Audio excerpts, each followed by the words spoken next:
Dear student, welcome to Chem Point. Chem Point में आपका स्वागत है। हाँ, एक बार फिर से केम पॉइंट में आपका स्वागत है। और हम लोग आज कुछ अलग करने वाले हैं। वैसे जो भी लेक्चर्स चल रहे थे उसमें हम लोग एल्केन को रिकवर कर रहे थे, पर आप लोगों के डिमांड पर कुछ बच्चे कह रहे थे सर आइसोमर चैप्टर्स को एक बार कंप्लीट करा दीजिए और उसके बाद हम लोग रिएक्शन मैकेनिज्म को पढ़ते रहेंगे। तो हर रिएक्शन मैकेनिज्म का भी वीडियो आपके बीच में आता रहेगा, पर आइसोमर का मैं सोच रहा हूँ कि ये पूरा 6 से 7 वीडियो लेक्चर का प्लेलिस्ट कंप्लीट करके आपके बीच में रखते हैं, क्योंकि ये जो चैप्टर है ना, ये ऑर्गेनिक केमिस्ट्री में जो स्टीरियो केमिस्ट्री है उसका बहुत ज्यादा यूज होता है।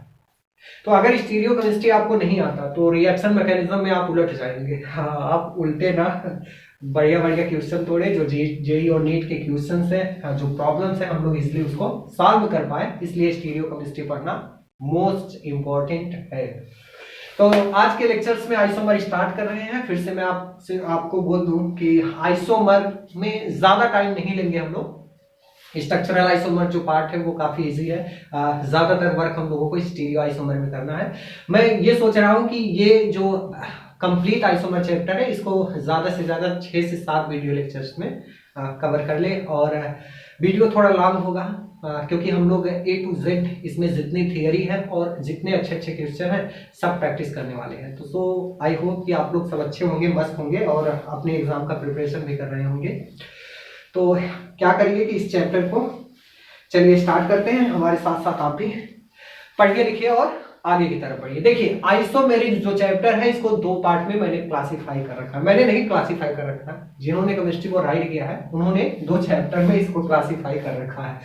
फर्स्ट को बोलते हैं हम लोग क्या, स्ट्रक्चरल आइसोमर, और सेकेंड पार्ट जो है इसका वो है स्टीरियो आइसोमर। स्टीरियो आइसोमर ये बहुत ज्यादा इंपॉर्टेंट है। कंपटीशन के प्रॉब्लम ज्यादातर स्टीरियो आइसोमर से सेलेक्ट किए जाते हैं। स्टीरियो आइसोमर का एक नाम और है, क्या नाम है इसका, स्पेस आइसोमर।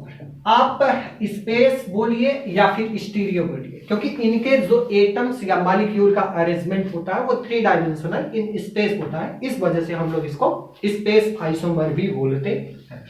बहुत अच्छा, थोड़ा सा चैप्टर मैंने पहले से ही लिख रखा है। इसमें कौन कौन से कॉन्सेप्ट आने वाले हैं, कौन कौन से टॉपिक के बारे में डील करना है, डिस्कस करना है। तो स्ट्रक्चरल आइसोमर में हम लोग पढ़ेंगे चेन आइसोमर क्या होता है, पोजिशनल आइसोमेरिज्म क्या होते हैं, मेटामर क्या होता है, टाटोमेरिज्म क्या होते हैं, फंक्शनल आइसोमेरिज्म कैसे पहचानेंगे और कितने पॉसिबल हो सकते हैं। Ring chain isomer one of the most important concept of this chapter, और काफी मजा आने वाला है। और बहुत इजी तरीके से हम लोग रिंग चेन आइसोमर को समझ लेंगे। हम हैं तो समझ लेंगे, नो डाउट, कोई प्रॉब्लम नहीं होगा। बहुत अच्छा, इधर आते स्टीरियो आइसोमर को भी 2 पार्ट में क्लासिफाई कर रखा है मैंने, कॉन्फिगरेशनल आइसोमेरिज्म और दूसरा क्या है, कन्फॉर्मेशनल आइसोमेरिज्म। कॉन्फिगरेशनल आइसोमेरिज्म में इसमें थोड़ा सा मेहनत करना पड़ता है, स्ट्रगल करना पड़ता है, आपको 2 से 3 बार रिवीजन करने पड़ते हैं। अच्छे अच्छे प्रॉब्लम्स भी मैं आपके बीच में रखने वाला हूँ। अच्छा, कॉन्फिगरेशनल आइसोमर को भी 2 टाइप से क्लासिफाई कर दिया गया है। फर्स्ट है आपका ज्योमेट्रिकल आइसोमर, जिसमें हम लोग समझते हैं सिस क्या होता है, ट्रांसफॉर्म क्या होते हैं, ई क्या होता है, जेड क्या होता है, इजेड नोमेनक्लेचर कैसे करते हैं, सिन एंटी क्या होते हैं, सिन एंटी टाइप ऑफ आइसोमर क्या होता है, और लास्ट में हम लोग इसमें कैलकुलेट करते हैं total number of geometrical isomer. Geometrical isomer किस टाइप के मॉलिक्यूल में प्रेजेंट हो सकता है, ये सारी चीजें इसमें सीखेंगे, समझेंगे। अच्छा, इसके बाद जो है भैया सेकेंड आपका ऑप्टिकल आइसोमेरिज्म। ऑप्टिकल आइसोमेरिज्म में हम लोग कायरलिटी के बारे में सीखते हैं। आरईएस कॉन्फिगरेशन क्या होता है, आर का मतलब रेक्टस, इसका मतलब सिने रेक्टस। तो आरईएस कॉन्फिगरेशन क्या होता है ये सब पढ़ते हैं। उसके बाद अपन लोग किस पे आते हैं भैया, एनंसियोमर क्या होते हैं, डाइस्टीरियोमर कंपाउंड्स कौन कौन से होते हैं, मीजो कंपाउंड कौन से होते हैं, आइडेंटिकल का होगा जो भी आपको फार्मूला वगैरह लिखा दिखेगा, रेसमिक मिक्सचर्स क्या होते हैं। उसके बाद जैसे ही ये पूरा आपका कॉन्फिगरेशनल आइसोमेरिज्म खत्म होगा तो लास्ट हम लोग सेलेक्ट करेंगे कन्फॉर्मेशनल आइसोमेरिज्म, जिसमें एल्केन का कन्फॉर्मेशन सीखते हैं, एल्कीन का कन्फॉर्मेशन सीखते हैं और साइक्लो एल्कीन का कन्फॉर्मेशन सीखते हैं। तो चैप्टर को स्टार्ट किया जाए। फर्स्ट अपन लोग डिस्कस करेंगे कंप्लीट स्ट्रक्चरल आइसोमेरिज्म। तो चलिए स्टार्ट करते हैं स्ट्रक्चरल आइसोमेरिज्म और आइसोमेरिज्म कॉन्सेप्ट को। देखिए, आइसोमेरिज्म की बात अगर किया जाए तो सर आइसोमर का मतलब क्या होता है, हम लोगों को आइसोमर का मतलब ही नहीं समझ में आता। देखिए बात ये है ना कि हमारे केमिस्ट्री में ढेर सारे मॉलिक्यूल्स प्रेजेंट हैं। ढेर सारे मॉलिक्यूल्स की बात करें तो infinite number of molecules present हैं।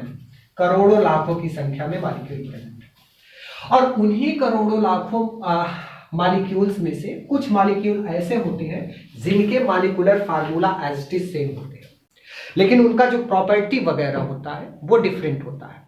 तो हम लोग क्या करते हैं कि प्रॉपर्टी समझने के लिए उन मॉलिक्यूल को थोड़ा और अच्छे से समझने के लिए एक लिस्ट प्रिपेयर कर लेते हैं और देखते हैं कि इनमें किस टाइप की सिमिलैरिटीज पाई जाती हैं और किस टाइप के डिफरेंसेस पाए जाते हैं। उन्हीं के बेसिस पर हम लोग आइसोमर को क्लासिफाई करते चले जाते हैं।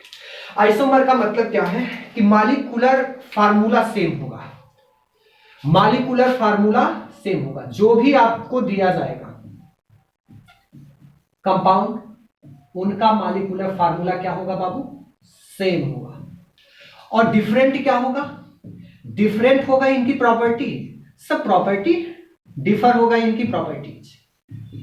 प्रॉपर्टी लाइक सब प्रॉपर्टी का मतलब इनका physical property, melting boiling point, state properties. Chemical properties मतलब इनकी रिएक्टिविटी, केमिकल प्रॉपर्टीज, ये सब के सब डिफरेंट होंगे, जिस वजह से इन मॉलिक्यूल्स का बिहेवियर चेंज हो जाता है। अरे भैया बिहेवियर चेंज है तभी ना फिजिकल और केमिकल प्रॉपर्टीज चेंज है। तो ऐसे कंपाउंड को हम लोग बोल देते हैं आइसोमर। और आइसोमर हमेशा पेयर में आते हैं, 2 होंगे, 3 होगा, 4 होगा, 5 होगा, इस टाइप से। एग्जाम्पल मैं आपको एक छोटा सा एक्सप्लेन कर रहा हूं। एग्जाम्पल मैंने आपके सामने रखा है नॉर्मल ब्यूटेन का example, CH2 single bond CH2, यहां पे CH3। बताओ इसमें total number of carbon atom कितने प्रेजेंट है? अगर थोड़ा बहुत नेमिंग का आइडिया आपको होगा तो 4 कार्बन एटम है और 4 कार्बन एटम के लिए नॉर्मली हम लोग ब्यूटेन यूज करते हैं, तो इनका जो आयुर्पैक नेम हो गया वो ब्यूटेन हो गया। हम एक काम करते हैं, काम क्या करते हैं कि ये जो मेथिल ग्रुप है साइड वे में है, हम लोग इसको यहां से हटा करके सेकेंड वाले कार्बन एटम पर लाना चाहते हैं। अच्छा एक चीज और, इनका अगर मॉलिक्यूलर फार्मूला राइट करोगे तो काउंट करो आप एटम कितने प्रेजेंट है, कौन कौन से एटम कितने नंबर में स्ट्रक्चर के अंदर है। कार्बन कितना है? 1 2 3 4, 4 कार्बन एटम है तो यहां 4 हो गया। H कितना है? 3 3 6 और 6 4 10। H आपका कितना? 10। ये इनका मॉलिक्यूलर फार्मूला है। मैंने आपसे क्या बोला कि आप इनके चैन को डिफरेंट करिए, कुछ भी डिफरेंट करिए, लेकिन मॉलिक्यूलर फार्मूले पर कोई इफेक्ट ना पड़े। तो मैं क्या करता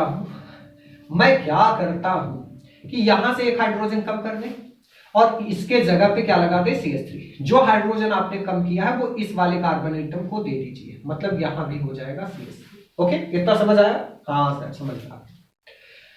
ये चेंज हो गया क्या? चेंज हो गया, लेकिन मॉलिक्यूलर फार्मूला क्या है? सेम है, C4H10। अरे सर मॉलिक्यूलर फार्मूला सेम, और इसका जो नेम हो जाएगा वो आपका होगा 2 मेथिल प्रोपेन। 2 मेथिल प्रोपेन बन गया नॉर्मल ब्यूटेन से।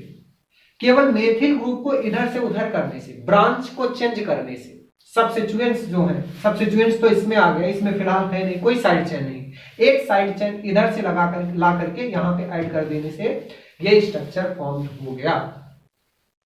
तो ऐसे में इसके फिजिकल प्रॉपर्टीज में बहुत डिफरेंसेस होंगे, इनके केमिकल प्रॉपर्टीज में भी बहुत डिफरेंसेस होंगे, रिएक्टिविटी का स्पीड भी चेंज हो जाएगा, प्रोडक्ट का फॉर्मेशन का जो रेट है वो भी बदल जाएगा। मॉलिक्यूलर फार्मूला सेम है लेकिन बिहेवियर फिजिकल हो या केमिकल दोनों बदल गए हैं, तो ऐसे कंपाउंड को बोल दिया जाता है आइसोमर। और ये जो फिनोमेना है इस फिनोमेना को हम लोग बोल देते हैं आइसोमेरिज्म। चैप्टर आपको बहुत अच्छे से समझ में आने वाला है और कॉन्सेप्ट जो इनके अंदर है वो भी बहुत इंटरेस्टिंग है। तो एक एक करके चैन आइसोमर से हम स्टार्ट करते हैं और इस चैप्टर को रन कराते हुए स्लोली आगे की तरफ बढ़ते जाएंगे। आप एक प्यारा सा नोट्स बनाएंगे अपने एनसीईआरटी के जो क्वेश्चंस हैं और जो बोर्ड के बुक हैं, जो भी आपके होम एग्जाम से रिलेटेड बुक अवेलेबल है, उस बुक के क्वेश्चन को भी तोड़ेंगे। और भी अगर आपको क्वेश्चन चाहिए इस पे प्रैक्टिस करने के लिए, तो आप डिस्क्रिप्शन में जाइएगा, वहां पे आपको व्हाट्सएप नंबर मैंने लिख रखा है, उस व्हाट्सएप नंबर पर आप मैसेज करेंगे तो आपको क्वेश्चन पीडीएफ सेंड कर दिया जाएगा। ओके, चलिए स्टार्ट करें भैया। हाँ, कहां से? चैन आइसोमेरिज्म। तो फर्स्ट हेडिंग लगाइएगा चैन आइसोमेरिज्म। चैन आइसोमर भी स्ट्रक्चरल का एक पार्ट है। बढ़िया क्वेश्चन इस पे तब बनता है जब टोटल आइसोमर को हम लोग इजिली कवर कर लेते हैं, पढ़ लेते हैं, तो कंबाइंड प्रॉब्लम करने में और भी मजा आता है। फिलहाल चलिए इंडिविजुअल पैटर्न पर एक एक सीखते हैं। फर्स्ट है अपन लोग का chain isomerism. Chain isomerism, what is chain isomerism? Name से थोड़ा बहुत आइडिया लग रहा होगा कि सर मॉलिक्यूलर फार्मूला सेम होगा, चैन में कुछ गड़बड़ी होगी। जो चैन कार्बन का होगा, carbon to carbon, carbon to carbon, carbon to carbon, उसमें कोई ना कोई प्रॉब्लम्स देखने को मिलेगी। तो अपन लोग डिफिनेशन लिखे क्या? मॉलिक्यूलर फार्मूला, मॉलिक्यूलर फार्मूला ये क्या होगा? ये सेम होगा, बहुत अच्छा। लेकिन जो स्केलेटल है, स्केलेटल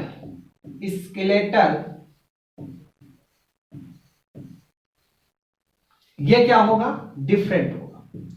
स्केलेटल का मतलब क्या है? ढांचा, बनावट। जो carbon to carbon, carbon to carbon की चैन होगी उसमें डिफरेंसेस देखने को आपको मिलेंगे। एग्जांपल मैं राइट कर रहा हूं। स्केलेटल डिफरेंट होने की वजह से क्या होते हैं? इनके जो फिजिकल है, फिजिकल या केमिकल प्रॉपर्टीज हैं, ये भी ससुरे बदल जाते हैं। केमिकल प्रॉपर्टीज, दुनिया बदल जाती है, धोखेबाज। फिजिकल केमिकल प्रॉपर्टीज भी क्या हो जाता है? चेंज हो जाता है। ये भी चेंज होता है, ये भी बदल जाता है, केवल स्केलेटल चेंज होने की वजह से। सोचो, एग्जांपल मैं लिखूं, एग्जांपल एकदम इजी है। मैं एग्जांपल में आपका नॉर्मल पेंटेन सेलेक्ट करता हूं। Normal pentane, normal pentane. Pent का मतलब होता है 5 कार्बन एटम, नॉर्मल का मतलब एक स्ट्रेट लाइन का चेन होगा, carbon to carbon atom attach with single bond in a straight line, like इस टाइप से 1 2 3 4 5 कार्बन एटम ये हो गया। तो कार्बन की वैलेंसी कितना होता है? 4। इन कार्बन की वैलेंसी को सेटिस्फाई करने के लिए इनके छुटकु इनके साथ होंगे। छुटकु का मतलब हाइड्रोजन, यहां 3 हाइड्रोजन होगा, 2 बांड बना हुआ है तो 2 हाइड्रोजन होगा, 2 बांड बना हुआ है तो 2 हाइड्रोजन होगा, यहां पे भी 2 बांड है 2 हाइड्रोजन, 1 बांड है तो 3 हाइड्रोजन। ये नॉर्मल पेंटेन का सिंपल स्ट्रक्चर। स्केलेटल चेंज करना है, इनके बनावट को चेंज करना है। तो हम क्या करें? हम ऐसा करते हैं कि थोड़ा सा आपको भी अपना प्रेजेंट ऑफ माइंड लगाना पड़ेगा। यहां से जो मेथिल ग्रुप है, इस मेथिल ग्रुप को तोड़ करके दूसरे वाले कार्बन एटम पर ऐड कर दें। इससे फायदा क्या मिलेगा? इनका जो स्केलेटल है वो डिफर हो जाएगा। CH3 CH2, यहाँ पे CH हो गया, ये हाइड्रोजन इसको दे देंगे तो यहाँ पे CH3 हो जाएगा, और मेथिल यहाँ पे जोड़ेंगे तो आपका CH3 हो जाएगा। एक ब्रांच मिला क्या? एक ब्रांच मिला क्या? बहुत अच्छा। अच्छा, यहां पे आप फिल लेकर के ऐड करेंगे अगर इधर से, तो ये स्ट्रक्चर और ऐड करने के बाद यहां पे मेथिल को ऐड करने के बाद जो मिलेगा, अरे बाबू इस टाइप का CH3 CH single bond CH3, यहां पे CH2 सिंगल बॉन्ड CH3, ये दोनों सेम ही तो है, दोनों सेम है, नहीं दिख रहा है? हाँ, 1 2 3 4 IPSC नेम लिखो। 2 पे मेथिल है, 2 मेथिल, 4 कार्बन एटम के लिए क्या लिखते हैं? ब्यूटेन। सही, right, correct, okay, very good. इधर से नंबर दोगे क्या? ब्रांच को मिनिमम नंबर चाहिए भाई। 1 2 3 4 4, 2 पे क्या है? मेथिल है, 2 मेथिल, 4 कार्बन एटम के लिए हम लोग क्या लिखते हैं? ब्यूटेन। 4 के लिए ब्यूटेन यूज करते हैं। दोनों का नेम सेम है, इसका मतलब ये दोनों स्ट्रक्चर भी सेम है, और सेम स्ट्रक्चर कभी भी आइसोमर नहीं हो सकते। अच्छा, डिफरेंट और भी बनाना है क्या? ये वाला मेथिल ग्रुप तोड़िए, खटाक से यहां पे ऐड कर दीजिए, H यहां लेकर के आ जाइए तो बनेगा CH3 सिंगल बॉन्ड CH3, यहां पे CH3 और single bond CH3। Total number of carbon atom कितने हैं? 5। मॉलिक्यूलर फार्मूला आप निकालो, कार्बन 5 है, हाइड्रोजन 10 to 12 होगा क्योंकि all carbon atom attach with single bond. यहां पे भी निकालेंगे तो C5 मिलेगा, H12 मिलेगा। यहां पे भी आप काउंट करोगे तो C5 H12 मिलेगा। सेम मॉलिक्यूलर फार्मूला है, लेकिन इसमें कोई चैन नहीं है, इसमें मिथाइल चैन है, इसमें डाई मेथिल चैन के फॉर्म में है। चैन के डिस्टरबेंस की वजह से आइसोमर का रिप्रेजेंटेशन हो रहा है। इस वजह से हम लोग बोल देते हैं कि ये तीनों स्ट्रक्चर चैन आइसोमर हैं। इसका मतलब इसमें टोटल जो चैन आइसोमर बने हैं, सारे स्ट्रक्चर को काउंट कर लीजिए, 3 स्ट्रक्चर फॉर्म हुए हैं, तो चैन आइसोमर भी कितने हो जाएंगे? 3 हो जाएंगे। इस टाइप से बनाते हैं। बनाना बहुत आसान है, बहुत सिंपल। बस कार्बन एटम को देखना है कि total number of carbon atom कितने हैं, और उसमें क्या करने हैं, उनके स्केलेटल को डिफरेंट करते चले जाना है। हाँ, इतना ध्यान रहे कि स्ट्रक्चर सेम ना होने पाए। और अगर आपको कंफ्यूजन है, स्ट्रक्चर सेम हो रहे हैं कि डिफरेंट हो रहे हैं, तो आप उनका IUPAC नेम लिख लीजिए। जितने भी आइसोमर केमिस्ट्री की दुनिया में एग्जिस्ट करते हैं, उनका उनका जो नेमिंग होता है, उनका IUPAC जो नेम होता है, वो डिफरेंट आता है। नेक्स्ट प्रॉब्लम मैं लेकर लिखा हूं। Next problem, okay. अगला क्वेश्चन मैं बना रहा हूं नॉर्मल हेक्सेन के लिए। नॉर्मल हेक्सेन थोड़ा सा केयरफुल होकर के हम लोगों को बनाना है, टोटल चैन आइसोमर। और आप भी ध्यान से सीखिए, समझिए और खुद से प्रयास करके बनाइए। नॉर्मल हेक्सेन का बनाने का प्रयास करो, खुद से कॉपी में बनाओ भाई।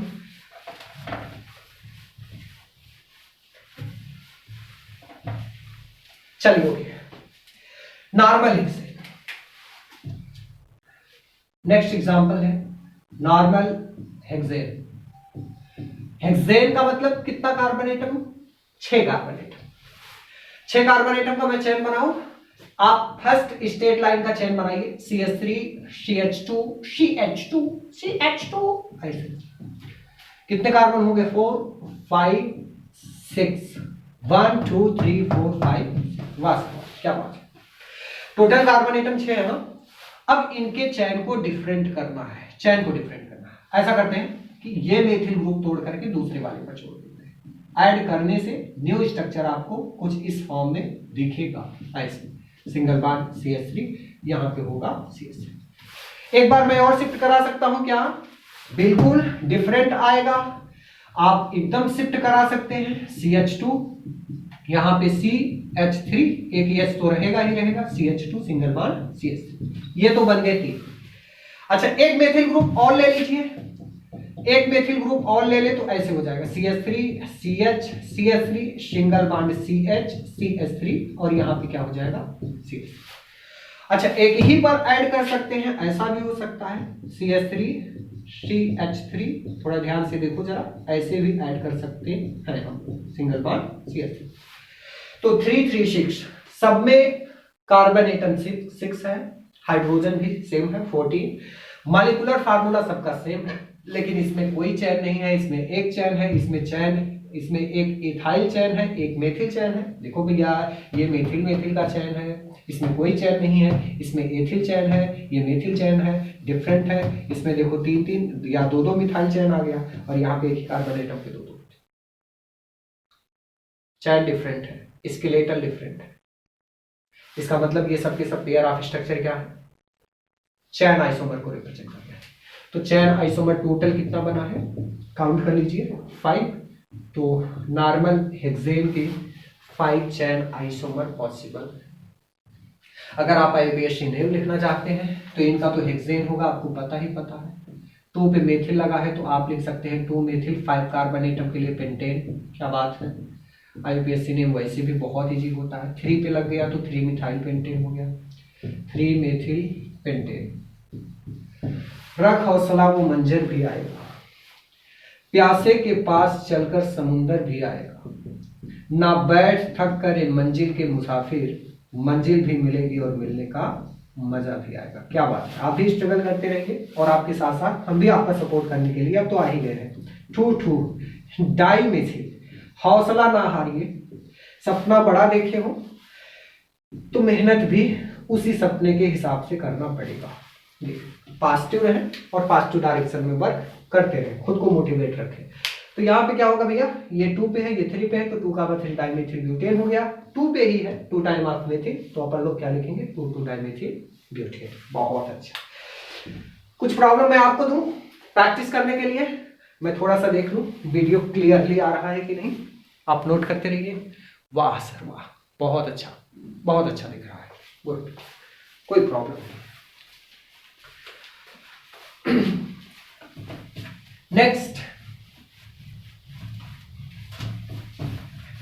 नेक्स्ट एग्जांपल, क्या CH4 हमारा चैन आइसोमर को रिप्रेजेंट करेगा?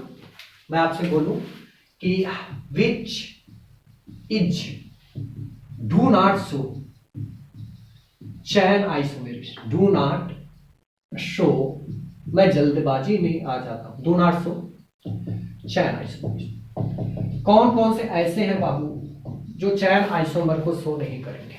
बाबू भैया सोना, क्या बात, कितने नाम है, कितने प्यारे प्यारे नाम। CH3 सिंगल बॉन्ड CH3, सब मेरे बच्चों के नाम। Yes, I like you, I like you. CH3, CH2, CH2, CH3, इनमें से कौन सा ऐसा है जो चैन आइसोमर को रिप्रेजेंट नहीं करेगा? एक कार्बन एटम पर कभी भी आप स्केलेटल डिफरेंट कर ही नहीं सकते हैं, इम्पॉसिबल है, क्योंकि एक कार्बन एटम के चारों तरफ हाइड्रोजन ऐड है और हाइड्रोजन को आप चेंज करके कुछ भी उखाड़ नहीं सकते हो। क्या बात है, एक कार्बन एटम है, इसलिए यहाँ पे चैन आइसोमर क्या हो जाएगा, 0। ऐसा मत बताइएगा कि चैन आइसोमर नहीं आएगा, चैन आइसोमर में हम लोग देखेंगे 0 पेयर ऑफ स्ट्रक्चर। दो कार्बन एटम है, 2 कार्बन एटम को आप इधर से उधर कैसे भी लिखिए, कभी भी इनमें भी चैन डिफरेंसेस देखने को नहीं मिलेंगे। इसका मतलब ये भी हमारा चैन आइसोमर को रिप्रेजेंट नहीं करेगा। आंसर क्या होता है, 0, लड्डू। 3 कार्बन एटम है क्या? 3 कार्बन एटम भी कभी भी चैन आइसोमर रिप्रेजेंट नहीं करता। भैया किसी भी डायरेक्शन में कहां चैन डिफरेंट, इधर तोड़ो, इधर जोड़ो, इधर क्या करोगे, कुछ नहीं, कुछ कर ही नहीं सकते हो, चैन को डिफरेंट कर ही नहीं सकते हो। चैन आइसोमर कितना होगा, 0। इसमें अभी स्टार्टिंग में ही पढ़े थे कि आप लोग स्ट्रक्चरल आइसोमेरिज्म को जब क्लासिफाई कर रहा था, जब मैं उसको एक्सप्लेन कर रहा था, समझा रहा था, तो इसमें आप डिफरेंसेस ला सकते हो। मतलब चैन आइसोमर 4 कार्बन एटम से स्टार्ट होते हैं, एक तो ये बनेगा, दूसरा ये बनेगा, फर्स्ट ये है, सेकंड ये है, चैन आइसोमर इनके कितने हो गए, 2। तो जो चैन आइसोमर है वो हमारा 4th कार्बन एटम से स्टार्ट होता है और आगे की तरफ रन करते चले जाते। तो ये चैन आइसोमर की कहानी, आई होप कि आपको ये समझ में आया होगा, मजा भी आया होगा। एक बढ़िया खूबसूरत सा एग्जांपल और लिख दें, फिर उसके बाद आगे की तरफ बढ़ा जाए। अब आपके ऊपर है कि आप चैन आइसोमर पर कितना प्रैक्टिस करते हैं। वैसे आप हमको मैसेज अगर करेंगे तो मैं आपको क्वेश्चन सेंड कर दूंगा जिसका आप प्रैक्टिस कर सकते हैं और चैन आइसोमर को काफी अच्छे तरीके से सीख सकते हैं। कभी कभार मेरे दिल में सवालों का ख्याल आता है। ये 1 2 3 4, ये 1 2 3 4 5 6 7, ये अरे सर क्या बना दिया, इसके कितने चैन आइसोमर पॉसिबल है? बनाइए, आप लोग बनाइए और कमेंट में जवाब दीजिए। बताइए इसके कितने चैन आइसोमर पॉसिबल है, कमेंट में बना करके इसको बताइएगा कि कितना चैन आइसोमर बनेगा। ठीक, इसका आंसर मैं आपको कहां पे भेजेंगे, जहां पे आप बताइए, व्हाट्सएप पर सेंड कर सकते हैं, या फिर मैं इसको किसी न किसी वे से, या नेक्स्ट लेक्चर में आएंगे तो इसका आंसर बताएंगे। ओके, एक्सप्लेन कर दे इसी में, नहीं आप बनाएंगे अपने से। कितना कार्बन एटम है, 1 2 3 4 5 6 7 कार्बन एटम का आप स्टेट चेन बना लीजिए और स्टेट चेन बनाने के बाद एक तरफ से स्टार्ट करिए बनाना, खटाखट बनाते चले जाइए। इजी तो है, ऐसे देख करके डरना थोड़ी। अरे भाई 7 कार्बन एटम का स्टेट चेन बनाओगे, नॉर्मल हेप्टेन हो जाएगा क्या? हेक्सेन तक तो हम लोग बनाए ही थे। CH2 4 carbon atom, 1 2 3 4 5 6 7 carbon atom. अब आपको चैन को इधर से उधर करते चाहिए, जो भी 6 7 8 स्ट्रक्चर बनेंगे बना के बताइएगा कंफर्म। ठीक, ओके। तो मैं अगला स्टार्ट करूं, पोजिशनल आइसोमेरिज्म। थोड़ा ध्यान में रखते हुए वीडियो का टाइमिंग भी। हाँ भाई, positional isomerism, positional isomerism, positional isomerism क्या होता है ये समझना है। ऐसे स्ट्रक्चर जिनका मॉलिक्यूलर फार्मूला सेम लेकिन जो उसमें फंक्शनल ग्रुप रिएक्टिव ग्रुप हो, उनका पोजीशन चेंज हो रहा हो, तो हम लोग इजीली उनको पोजिशनल आइसोमेरिज्म बोल देते हैं। तो एक लाइन में लिखे, मॉलिक्यूलर फार्मूला क्या हो भाई, सेम हो, पोजीशन, पोजीशन किसका डिफरेंट हो, फंक्शनल ग्रुप का। फंक्शनल ग्रुप कौन कौन से हो सकते हैं, ढेर सारे हैं। OH हो सकता है, NO2 हो सकता है, NH2 हो सकता है, Cl हो सकता है, हाइड्रोजन ग्रुप हो सकते हैं लाइक CHO हो सकता है, CHO नहीं, सॉरी, और भी ढेर सारे ग्रुप आपके हो सकते हैं, SH हो सकता है, etc इस टाइप से। ओके, एल्कोक्सी हो सकते हैं, OR एल्कोक्सी ग्रुप हो सकता है इस टाइप से, इपॉक्सी भी हो सकता है। तो जितने भी सारे फंक्शनल ग्रुप होते हैं उनका पोजीशन डिफरेंट होना चाहिए। सेम क्या होना चाहिए, मॉलिक्यूलर फार्मूला। इजी है ये भी इजी। अच्छा, इनके डिफरेंट होने की वजह से, इनके डिफरेंट होने की वजह से, फंक्शनल ग्रुप का पोजीशन डिफरेंट होने की वजह से इनका जो फिजिकल या फिर केमिकल प्रॉपर्टीज है, केमिकल प्रॉपर्टीज ये भी डिफरेंट हो जाता, ये भी डिफरेंट हो जाता है। मजे की बात तो ये है, ये भी डिफरेंट हो जाता है, पूरा इनका बिहेवियर ही चेंज हो जाता है कंपाउंड के। एग्जांपल में लिखूं, एग्जांपल ऐसे बना सकते हैं आप, कैसे, CH3 सिंगल बॉन्ड CH2, यहाँ पे CH2, यहाँ पे आप क्या लगा लीजिए, Cl लगा लीजिए। नेम क्या है इसका, 1 क्लोरोप्रोपेन। तो हम ऐसा करते हैं कि ये जो आपका क्लोरीन एटम है, ये फर्स्ट वाले कार्बन एटम से अटैच है। हम इसको यहां से तोड़ करके इसको सेकेंड वाले कार्बन एटम पर ऐड कर लेते हैं। सेकेंड वाले कार्बन एटम पर ऐड करेंगे तो क्या मिलेगा, CH3 CH Cl single bond CH3। Second वाले कार्बन एटम पर है, इसका नेम क्या हो गया, 2 क्लोरोप्रोपेन। अच्छा, क्लोरीन का पोजीशन बदल गया क्या भाई, 1 2 3। फर्स्ट वाले कार्बन एटम से किस पे चला गया, सेकेंड वाले कार्बन एटम। क्या इसके मॉलिक्यूलर फार्मूले पर कोई इफेक्ट पड़ा है, निकाल के देख लो। कार्बन कितना है, 3 है, हाइड्रोजन कितना है, 7 है, क्लोरीन कितना है, 1 है। Carbon 3, hydrogen 7, chlorine 1। मॉलिक्यूलर फार्मूले पर कोई इफेक्ट नहीं पड़ा। सेम मॉलिक्यूलर फार्मूला रख करके हम लोग फंक्शनल ग्रुप के पोजीशन को चेंज कर ले रहे हैं। इस वजह से इनको बोल देते हैं कि ये पोजिशनल आइसोमर को रिप्रेजेंट कर रहा है। पेयर ऑफ स्ट्रक्चर आप काउंट कर लीजिए, नंबर ऑफ स्ट्रक्चर आप काउंट कर लीजिए, वही इनका total number of positional isomer कहलाएगा। कितना बना है, 2 बना है। इतना समझ में आया, बिल्कुल समझ में आया सर। इतना आसान कॉन्सेप्ट फिर टफ कैसे लगता है, पढ़ते लिखते नहीं हो तो टफ तो लगेगा ही। घूमो बस घूमो, नहीं सर हम लोग घूमते नहीं, पढ़ते। हम लोगों का मन घूमता टहलता है, कभी इधर कभी इस गली, कभी उस गली, कभी तेरी गली कभी मेरी गली। घुमाना नहीं है भाई, खुद को खुद में ही रख कर आगे बढ़ना है। क्या डायलॉग है, क्या कितना अच्छा बोलती, फिर से रिपीट, आई रिपीट, खुद को खुद में ही रख के आगे बढ़ना है। All feelings. CH3 single bond CH2 यहाँ पे CH2, मैं यहाँ पे क्या लगा दूं, OH। बहुत अच्छा, अल्कोहलिक है, अल्कोहलिक। OH का पोजीशन चेंज करो, फर्स्ट वाले कार्बन एटम पे हटाओ साले को, सेकंड वाले पे लेके जाओ। सेकंड वाले कार्बन एटम पे CH3 सिंगल बॉन्ड CH2, यहाँ पे CH OH और यहाँ पे क्या लगा दे, CH3, है ना। अच्छा, फिर यहाँ पे लेकर जाएंगे तो इसी का अपोजिट मिलेगा, यहाँ पे लेके जाओगे तो इसका अपोजिट मिलेगा। तो ओवरऑल कितना बना, 2 बना है। एक तो ये है, दूसरा ये है, दैट मीन्स पोजिशनल आइसोमेरिज्म कितने हो गए, 2 हो गए। क्या बात है। एक और एग्जांपल दे,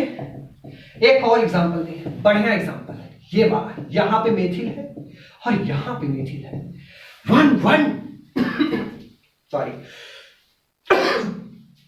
1,2 डाइमिथिल साइक्लोहेक्सेन, ये इसका नेम। तो ये 1 2 3 4 5 6 है। चेंज करें क्या? 2 पे है, 3 पे लेके चले जाओ, एक को फिक्स करके दूसरे को रोटेट करा दीजिए, दूसरा ये बना। इसको फिक्स रखिए, 4th वाले पे लेकर चले जाइए, तीसरा ये बनेगा, खटाक खटाक खटाक खटाक खटाक ऐसे। फिर अगर आप यहां लाएंगे तो इसका इन्वर्जन मिलेगा, यहां पे ले आएंगे तो यही वाला स्ट्रक्चर मिल जाएगा। तो इसका मतलब एक कार्बन एटम और बच रहा है, यहां पे आप लेकर जा सकते हो ऐसे ऐसे, CH3 सिंगल बॉन्ड CH3। ये सब के सब क्या है? Positional isomerism. लेकिन सर किसके कंपेयर में? एक मेथिल ग्रुप के कंपेयर। ये मत सोचिएगा कि सर चैन को चेंज कर रहे हैं, हम लोग चैन को कहां चेंज कर रहे हैं? अरे भैया मेथिल यहां भी है, मेथिल यहां भी है, मेथिल यहां, मेथिल वहां, हर जगह मेथिल ही तो है। मिथाइल ग्रुप का पोजीशन बदल रहा है, याद रहे, ये बहुत इंपॉर्टेंट क्वेश्चन है। फंक्शनल ग्रुप हम लोग पढ़ते चले आए हैं, OH NO2 ये सब, बट मेथिल ग्रुप का भी पोजीशन अगर कंपैरेबिलिटी वाला पोजीशन अगर चेंज हो रहा है तो ऐसे में आप इजीली बोल सकते हो कि वो पोजीशन आइसोमर को रिप्रेजेंट करेंगे। Position isomerism in case of cyclic structure, positional isomerism कितना हो जाएगा? 1 2 3 4, दैट मीन्स 4 पोजिशनल आइसोमेरिज्म को रिप्रेजेंट करेंगे। ये रहा पोजिशनल आइसोमेरिज। अच्छा एक चीज हो, एक बढ़िया क्वेश्चन हो, डबल बॉन्ड वाला केस। क्या डबल बॉन्ड के केस में भी पोजिशनल आइसोमर आ सकता है? बिल्कुल आ सकता है सर, ट्रिपल बॉन्ड के भी केस में आ सकता है, डबल बॉन्ड के भी केस में आ सकता है, बस उनका पोजीशन चेंज होना चाहिए। मैं आपसे बोलूं कि ये वाला स्ट्रक्चर पोजिशनल आइसोमेर रिप्रेजेंट करेगा, CH2 डबल बॉन्ड लगाना है, CH2 के वाला 1 ब्यूटीन है क्या? हाँ सर 1 ब्यूटीन है, पहचानो इसको, पहचानो 1 ब्यूटीन। डबल बॉन्ड को यहां से लेके चले जाए इस वाले कार्बन एटम के बीच में, इन दोनों के बीच, तो सेकेंड वाला इनका स्ट्रक्चर ऐसे बनेगा क्या? CH3 CH double bond CH single bond CH3। देखो जरा, डबल बॉन्ड पहले वाले कार्बन एटम पर था, अब कहां पे है? अरे भाई दूसरे वाले कार्बन एटम पर है, दूसरे वाले कार्बन एटम पर है, और दूसरे वाले कार्बन एटम पर है तो इसका नेम क्या पड़ जाएगा? 2 ब्यूटीन या ब्यूट 2E।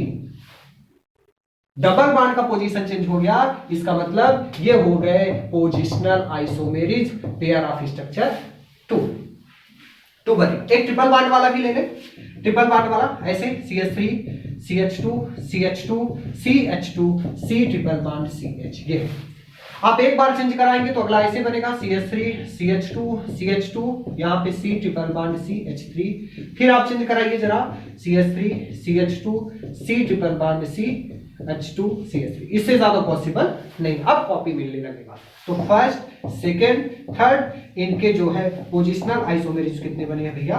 3 बने। पोजिशनल आइसोमेरिज कितना बना है? 3। इस टाइप से हम लोग पोजिशनल आइसोमेरिज को क्लासिफाई करते हैं। एक क्वेश्चन मैं और लिखूंगा।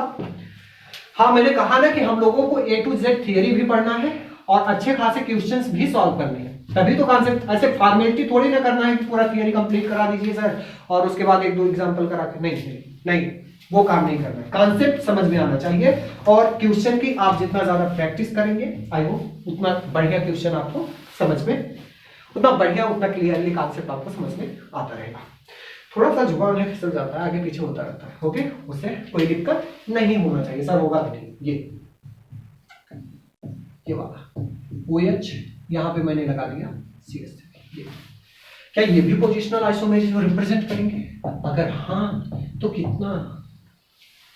तो कितने पोजिशनल आइसोमर का फॉर्मेशन करेंगे? चलो चेंज कर, इनके कंपेयर पर अर्थों पे है क्या? Yes sir. नेम क्या होगा? चलो मैं यहाँ पे बताऊंगा। OH ये मेथिल है, किस पे है? 2 पे है, 2 मेथिल फिनॉल लिख सकते हैं, बिल्कुल 2 मेथिल फिनॉल, 2 पे मिथाइल है। इसको 3 पे लेके जाओ भाई, 3 पे लेके जाओ ऐसे, यहाँ पाई बॉन्ड, यहाँ पाई बॉन्ड, यहाँ पाई बॉन्ड, यहाँ OH, यहाँ पे CH3। फिर आप एक बार चेंज कराइए 4th वाले पर OH। क्या आपको पता है ये अर्थो पोजीशन, ये मेटा पोजीशन, ये पैरा पोजीशन है। तो हम अर्थो पे जोड़े, मेटा पे जोड़े और कहां पे जोड़े? पैरा पे। फिर लाएंगे तो मेटा का कॉपी, फिर लाएंगे पैरा का कॉपी बनेगा। यहां तो आप ला ही नहीं सकते क्योंकि ऑलरेडी 4 बॉन्ड बना हुआ है। तो इन दिस केस जो पोजिशनल आइसोमेरिज बना है वो आपका कितना बना हुआ है? 3। वीडियो को बहुत लॉन्ग नहीं करेंगे, आज एक होमवर्क दे रहे हैं, आप लोग इन सब का पोजिशनल आइसोमर बना लीजिएगा कि कितने पोजिशनल आइसोमेरिज्म बनेंगे। और ये है आपका, इसके टोटल पोजिशनल आइसोमेरिज्म कितने पॉसिबल हो सकते हैं।